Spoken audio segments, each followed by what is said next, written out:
The entire NBA world waited for Kawhi to make his decision last week. Not only did the Claw choose the Clippers, but he orchestrated a trade for Paul George to join him. Haley O'Shaughnessy wrote on The Ringer, "The path of destruction Kawhi is rendered since leaving the Spurs is a testament to his talent and power. He ended the Warriors dynasty as we know it, folded the current iteration of the Thunder, and perhaps even set up the Clippers to be the more popular, or at least the more successful team in Los Angeles. Kawhi is the most powerful man in the NBA." Bold statement, Shannon. Do you agree? No. No? I take issue. Kevin Durant ended the dynasty in Golden State. Not Kawhi Leonard, Skip. Injuries ended that dynasty. So let's stop pretending. Kawhi and the Raptors, they did win. They are the champions. But we all know if Kevin Durant doesn't rupture his Achilles in Game 5 against the Rockets and Klay Thompson does not get hurt, the dynasty still might end because KD is leaving. But Toronto... Just hypothetically, on your point, what if Kevin hadn't ruptured his Achilles? What if he becomes the MVP of the third straight finals and Golden State wins? Right. Now who's king, right? I mean... KD. Does it change the whole landscape? Yes. Yes. Yes. Okay. Look, you know what, Skip? I'm going to let Kawhi have his day. For a day, he was the most powerful man, but he was a free agent. And when you're free, you have leverage that you don't have when you're under contract. You see, LeBron James is under contract and still wields this kind of power. I mean, LeBron was under contract and got Anthony Davis. Can you imagine his first time around? How about this here? His first time around when he was a free agent, when he left Cleveland, he got D-Wade and Chris Bosh. How about that? Or D-Wade got him. He got Cash Me Outside. No, he wanted to go to Miami. Say he wanted to get away, let y'all know what y'all had, what they've been missing. Skip, look. And now we talk Paul George. Wow. I'd never seen anything like this. Have you seen a transformation happen any quicker than what Paul George has gone under, Skip? They're the favorites. I got no problem with them being the favorite. But when did Paul George become a top 5-3? I mean, people talk about Paul George like he Bird, like he KD, like he Braun, like he Elgin Baylor, like he Kawhi. What did I miss? I just followed the guy career since he's been in the league. People talk about number 2 like he's the new LeBron. Am I right? Yeah. What did I miss? What I keep telling you about the fourth quarters through the whole playoffs, go back. I dare anybody to go pick apart number 2's fourth quarters. Game after game after game, all 3 rounds. Philly, Milwaukee, I don't care about Orlando, but Philly, Milwaukee in the finals. Go pick them apart and tell me what you see. Was he the closer? Nope, nope, nope, nope, nope. West Coast. Yes. You know, I had to write this down. On 7/11/2019, today is my aunt's birthday. She passed away, Gladys. At 7:28 a.m., Skip Bayless defended LeBron James. He defended LeBron James because he said Kawhi Leonard is no LeBron James. Oh, I had to write that down. Well, who's more defendable, LeBron or number 2? LeBron, right? So pick your poison. Exactly. You're taking the lesser of 2 evils. Yes, correct. You look at them as both as evil, but one is less of the evils. I'm picking my poison. It's LeBron. Okay. Skip, look, I get it. Look, Kawhi did, he pulled his coup. Skip, when you're a free agent, you have leverage that you don't have when you're under contract. Okay. So I got a pro and a con about this column written by Haley O'Shaughnessy of The Ringer. First, my con. She starts off with an opening line. I'm going to have to say his name. I have no choice because I'm just quoting her. Kawhi Leonard isn't a villain.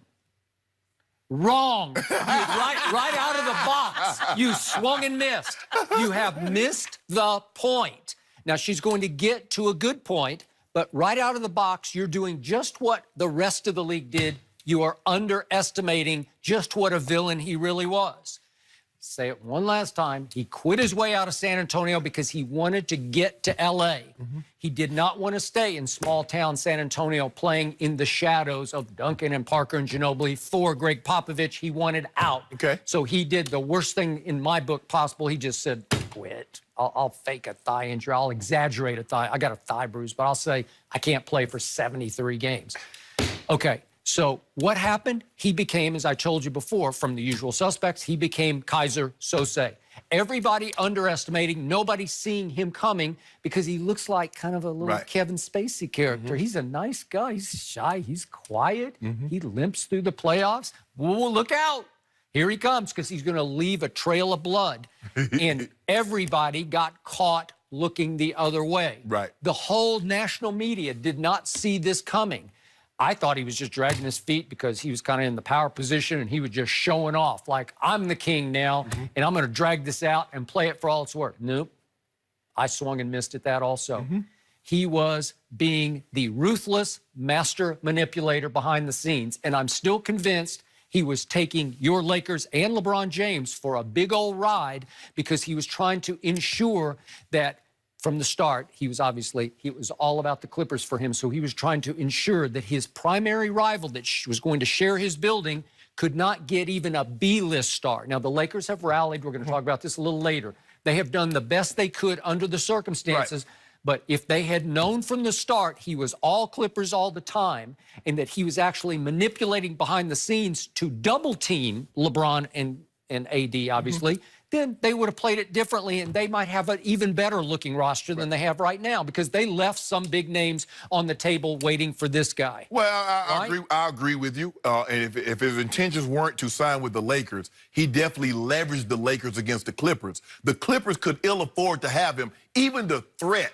Maybe he always wanted the Clippers, Skip. I agree with you there. But the thought that the Clippers thought that he might made them be willing to give up the biggest package in NBA history. They had no choice. They had no choice. So I told you before, number 2's college slogan, board man gets paid, was actually all along chessboard man gets played, right? Because he got paid by playing the ultimate game of NBA chess, even out from under LeBron. Now I'm going to go back to Haley O'Shaughnessy and the great point that she makes. The pro point was, and this is where I'm at issue with you, she says that last February was a sobering heat check on the power of LeBron's camp when the Lakers couldn't bring in Anthony Davis right away.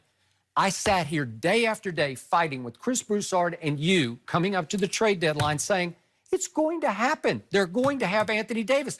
What did I keep saying? Chris said, no way, no way.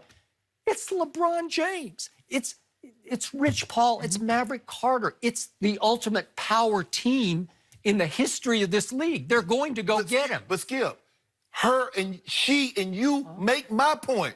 When you're under contract, if he was such a power player, such a heavyweight, why couldn't he get his ass to L.A. from San Antonio? Well, he wasn't.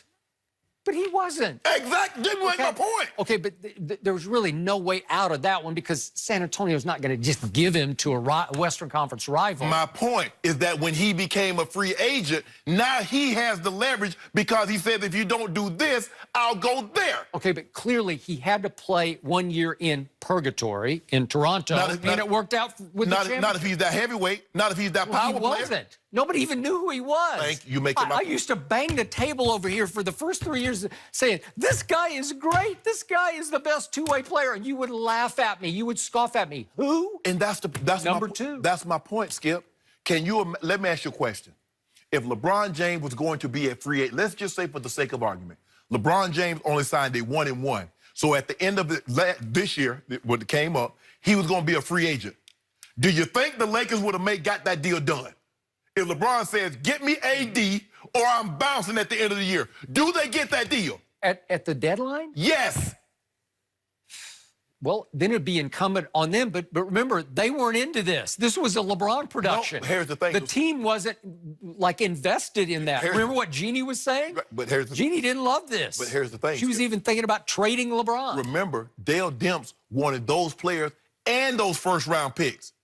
That's what the Clippers got. Okay. Kawhi put so much pressure on them, they got 2 players and 5 picks, 4 of them unprotected. You see what happens when you're a free agent?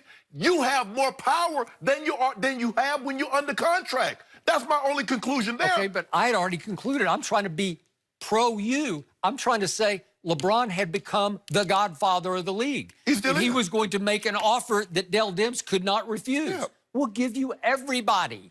You got to take this deal. Right. And what happened was LeBron effectively, because he failed, wrecked the rest of the year because he alienated all the kids except for Kuzma. Magic says, I'd be willing to give you 2 picks and these players, but once he got the 4 picks, he walked away from the deal, which Magic should have. But where do you think, hold on, where do you think all these guys are getting this from? When did Kevin Durant have a production company? When did Steph Curry have a production company? When did Kawhi Leonard come to this 2-1? They got it from the Godfather. Everything that you see these guys doing, they got it from Bron. Bron made it okay. He was the best player in the league, and he walked away from a franchise. Okay, we had never seen that before. I got you. Other than Shaq. If you want to go off the court, you got me. Because number 2 off the court, I don't know who he is. No. What he is. Skip, on the court. No, I'm saying on the court. Think about this. LeBron James, who was, you could make a case that he was a top 3. Lost. How? LeBron got out LeBron. How? By this guy, because he took him for a ride. Because I think LeBron, who was all in and saying, I'm going to defer to you and I'm going to be the point guard or whatever he was telling him, I'll be Magic and you can get as many shots up as you need to get up, right? Yeah. Okay, so LeBron's invested and thinking probably like the rest of the NBA world, 98% sure we got him, right? Yeah. Okay, did he not get taken for a long ride Let me ask you a question. by this guy? So Kawhi is the most powerful guy. The most powerful guy. Asked KD to join him. Where's KD playing? Okay. He asked Kyrie to join him. Where's Kyrie playing? He asked Jimmy Butler to join him. Where's Jimmy playing? The most powerful guy. That's what you're telling me. These guys are free. Was Paul George stuck in Oklahoma City because he had just signed a 4-year contract and he was 1 year into it? Sam Presti, Skip. So wait a second. That guy just outbossed by saying, I'm going to go figure out how to get him out of Oklahoma City with 3 years left on his deal. LeBron couldn't get AD out to finish the year out last year. Skip. Right? Paul George, like, you know what? I got there halfway through the season in OKC, and we got bounced in the first round. If I get a year under my belt with Russ, he knows me better, I know him better. Okay. Oh, we can make this thing happen. So I want to go back. It came to the realization he knew he couldn't win. All right. Sam Presti was like, thank you, Clippers. No, I need more. Okay. Just remember, the bottom line to this is that the 2 guys who shunned LeBron, who snubbed him in back-to-back years, just joined forces to play in his house against him, and they both cut short where they just have 2-year commitments to the Clippers. So they're in their prime. LeBron's in year 17. So that's why they're in a more advantageous power position as a duo than he is as he goes into year 18 and then year 19, right? Yeah, and we still gonna put foots in him. Okay. In year 17. You could be right. And no, better could be be right. I am be. Okay. All right. Here we go. Excellent points all the way around, gentlemen. We're going to stick with this LeBron topic. Coming up next, are NBA superstars avoiding the king? We'll discuss that with Rob Parker when we come back.